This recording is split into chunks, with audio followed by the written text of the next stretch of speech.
3 दिवसापासून जागा धरली त्यांनी. हा का 5 दिवस 3 नाही ते थंडीमुळं हा का तेवढे याच्यात मध्ये जाऊन बसलं. हो सकाळीच लय टाइम होतो वरती 5 वेळेस ऊन पाहिलं आम्ही. आता काय माहितीये का थंडीमुळे ना ते ऊन खायला बाहेर येतं ना ते ऊन खायला बाहेर आला असं तेवढं तुम्हाला तो दिसला. हा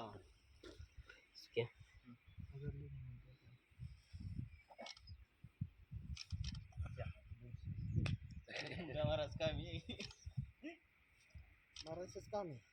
मग विषारी ना तो चावल्यानंतर अर्धा तासात प्युअर विषय हो प्युअर विष हा साप चावल्यानंतर ना तुम्हाला फक्त इलाज दुसरीकडे पुढंच नाही सरकारी दवाखाना बस. पुन्हा हालूनच द्यायचं नाही तू जाग्यावरच. किती गाडी द्या आईचं ते. खाली कस खरी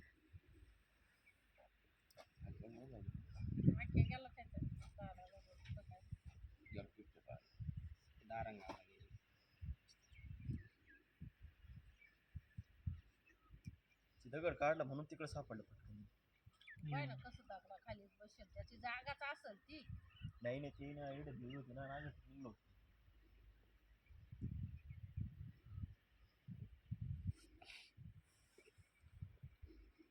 बरं झालं तुम्ही पाहून घेतलं माहिती की स्टॅटर जवळ होतं तुम्हाला. त्याच्यामुळेच बोलायचं काम झालं 5 वेळेस पाहिलं म्हणून नाही तर एवढं कोण मानावं घेतं पण ते 5 वेळेस पाहिलं सकाळी. आता स्टॅटर तुम्ही चालू करायला जाता बंद करायला जाता ना अहो सकाळी तिकडूनच आम्ही गेलो होतो म्हणून ती लक्षात आलं. कुठं नागर लागेल ती काठी नाही तुला मी मागाच नाही म्हणलं काठी ना ती मग आपल्याला वाटलं की नागरला गेली ती नागर. अरे नागर लागलेला का दोन संध्याकाळपर्यंत नाही लागेल ना? मग या लागत मग लागली मागे लागली. मस्ती गेले का आणाल बरं मी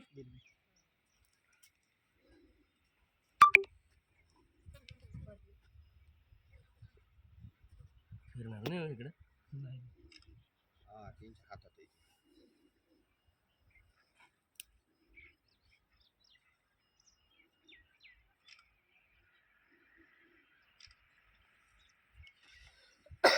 आणले की बरं तुम्ही हाडलेलं टार्गेट मिस केलं. हे कुठं सोडी देऊ आता आता हे जंगलामध्ये आपल्या याच्यात इथं राजापूर मामलापूर हा का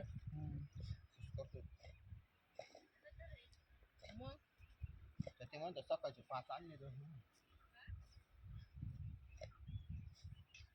दात बीत काढून आण. त्या दिवशी आम्ही सेम असंच मारला दोस्तों बरं का जैसे देख सकते हैं अभी हमने कौन सी वाड़ी ये डोंगरगाव आहे बरोबर डोंगरगांव भरोस से इनके बावड़ी के नज़दीक से हमने पत्थर के नीचे से इंडियन स्पेक्टिकल कोबरे को रेस्क्यू कर लिया है. तो अभी इसे बोतल में पैक करने के बाद जंगल में छोड़ने के लिए चले जाएंगे.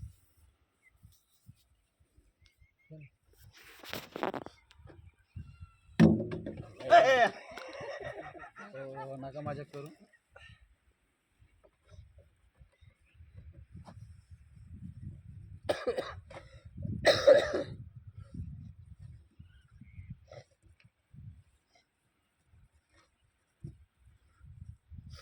नाग ही वस्तू अशी आहे कधीच भेट नाही माणसाला.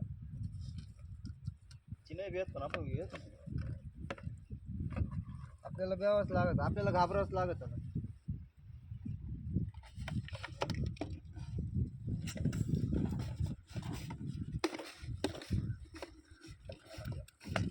बसा ना. पटकन काय करते ओके